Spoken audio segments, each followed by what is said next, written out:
좋아지는 것을 아마 이제 몇 번을 경험하게 될 텐데요. 머리 좋아질 수 있어.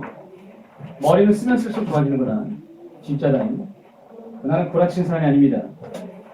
나 개인적으로도 뇌에 관심이 굉장히 많기 때문에 끊임없이 연구를 하고 있어요. 뇌는 계속 좋아집니다. 그게 신경 가소성이에요.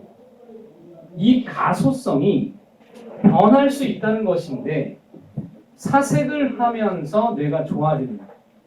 깊이 있는 생각을 하다 보면 뇌가 좋아져요. 머리는 좋아지는 거예요.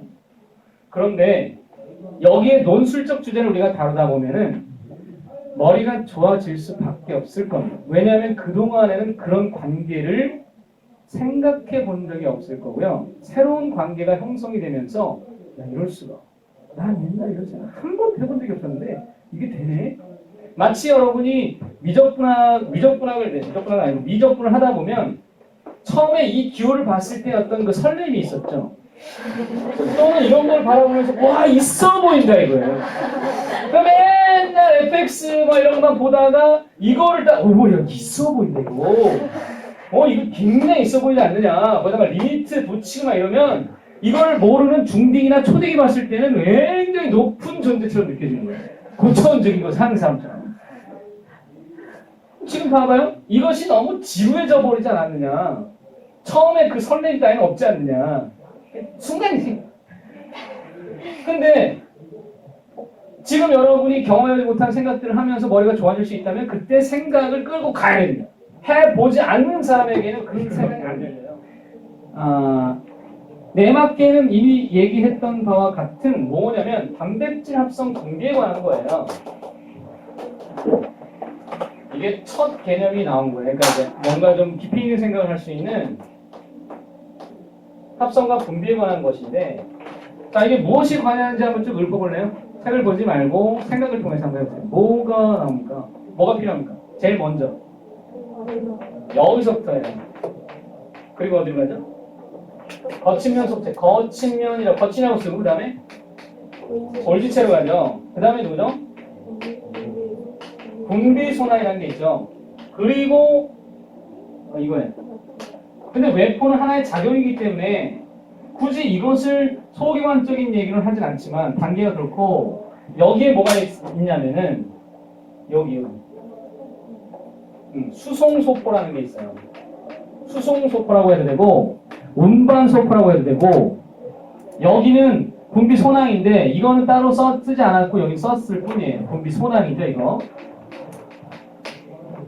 자 그러면 우리는 이것을 이미 어느 정도 경험을 통해 알아.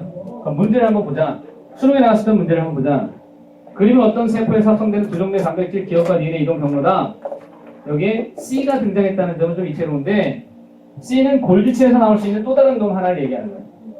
그렇죠. 리소좀이에요. C가 리소좀입니다. 자 그러면 B가 누굴까요? 골지체죠. 그 다음에 A가 누굴까요? 리보솜이네요. 됐나요? 그러면 A는 리보솜이다 맞고 B는 이중 아니에요. 전부 다 단일막 구조입니다. 여기는 리보솜 빼고 단일막 구조예요. 리보솜 빼고 단일막 구조입니다. C는 가수연을 가질까요? 예 맞아요. 리소좀이니까 같죠? 그럼 이게 수능이에요. 수능이 이렇게 나옵니다. 그럼 논술은 어떻게 나왔을까요? 논술을 보세요. 이 논술을 풀기 전에 잠시 보세요. 잠깐 봐주세요. 자기방사법. 자기방사법 얘기할 때 이미 이것을 언급했죠. 그럼 자기방사법으로 얘를 검증할 수 있다는 것인데 사실은 말이죠. 이 순서를 파악해 가는 데 있어서 자기방사법으로도 할 수 있고 또 방법이 뭐냐면 순서를 찾는 데 있어서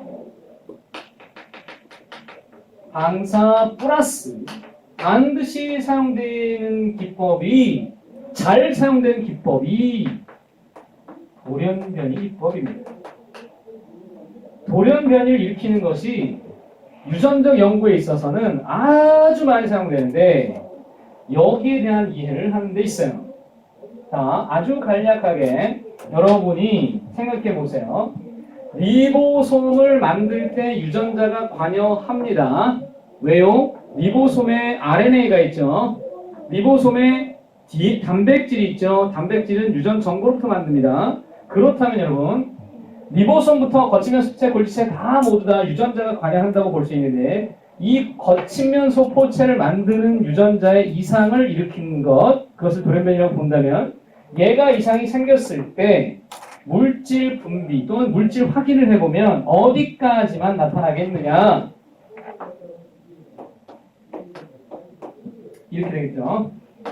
이해하시고서 자 만약에 또라이가 돌연변이 1이 여기가 내 이상이 있는 게 도라이라면 여기만 나타나고 여기는 안 나타날 거야. 그런 식으로 생각한다면 여기가 이상이 있을 경우는 어떻게 될까요? 여기가 이상이 있다면 분비소낭 생기는 것에 문제가 생긴 돌연변이라면 물질이 어디까지만 검출이 될까요? 그게 돌투다. 돌투는 되고 안 되고 시험 문제는 어떻게 자료를 줄 것 같아요? 따라라라라 따라라 또라이 2, 3 뭐 4까지 할 수 있겠고 되고 안 되고 되고 안 되고 되고 되고 안 되고 안 되고 안 되고 되고 되고 되고 이런 식으로 자료를 줄 겁니다. 이 동그라미는 물질이 검출됐다는 것이고 방사능 동요소를 쓰든 뭐 형광 물질을 쓰든 그래서 뭘 찾는 거냐면 순서를 찾는 것이다. 그럼 이 자료를 가지고 다시 배치하여 A, B, C, D의 순서를 찾아서 누가 리 또는 누가 거, 누가 골, 누가 분인지 찾는 거예요. 어떻게 자료를 배치하면 좋을까요? 이걸 보고 판단할 때 항상 이 자료를 이렇게 변형시켜야 되겠죠? 처음에 나타났다 사라지네 어디에 이상이 있는 경우로 보면 되냐면 그러니까 만약에 이런 식의 배치는 안 나타날 수 있는 게 됐다 안 됐다 없어. 이걸 어떻게 바꿔야 되냐면 얘는 되고 안 되고로 써야 돼. 그리고 얘는 어떻게 바꾸냐면 되고 안 되고로 그리고 얘는 어떻게 배치하냐면 되고 안 되고로 배치해야 돼. 이해하시겠나? 그럼 이게 일로 갔죠? 3 그럼 얘는 뭐예요? 1 그리고 얘가 2 순서는 여기서 잠깐 임의로 만들어서 그래. 아무튼 이게 안 나오네. 이게 어쨌든 배치가 맞아. 내 하는 이야기만 이해하면 돼. 미안해요. 이거 내가 지금 즉석에서 만들어서 그래. 근데 어쨌거나 이 배치를 만들었을 때 이거를 우리가 가정을 하나 해보자. 이게. 그러면 이 부분에 얘가 안 나타났는데 이거는 하나가 뭔가 있어. 공통 부분이 있긴 해야 되는데 여기서 모두 안 나타난 구역만 나타나면 되고 세 개가 모두 있는 구역이 있다면 이걸 이쪽으로 바꿔볼까요? 이렇게? 그러면 될까요? 그렇다면 얘가 A가 되고 그 다음에 이게 B가 되고 얘가 C가 되고 얘가 D가 되면서 순서가 나오기 시작하는 겁니다. 그럼 어떻게 분비가 된 거냐면 A, C, D, B 순서로 갔다는 얘기예요. 이것은 돌연변이 기법을 통하여 물질 분비 과정을 추적해 가는 것입니다.